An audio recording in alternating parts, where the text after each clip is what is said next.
Welcome. In front of me is a MyPhone N23, and today I'll show you how you can insert SIM and SD card into this phone.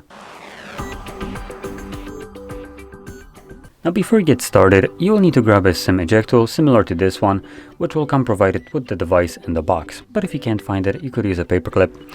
Straighten out one of the ends and it should work just as well. Once you have either one of those, if you have a case, you will need to take it off. And on the top left side of the phone, you'll find the tray. Right here where the pin is holding right now. You want to push the pin in, and you can see that the tray will pop out enough for you to be able to grab it and yoink it out. On the tray, you have space for two different SIM cards, each being dedicated spot, and one dedicated SD card spot.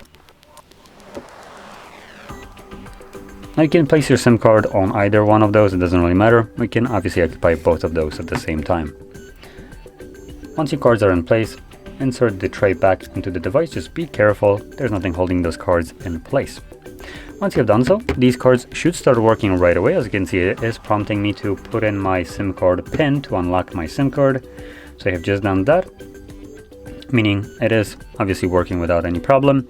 And here we should also have some kind of, there we go, notification about the SD card. Now it does tell me that there's an issue because it is formatted to NTFS. Instead of the FAT32 that I believe the phone would automatically use instead. But with that being said, if you found this very helpful, don't forget to hit like, subscribe, and thanks for watching.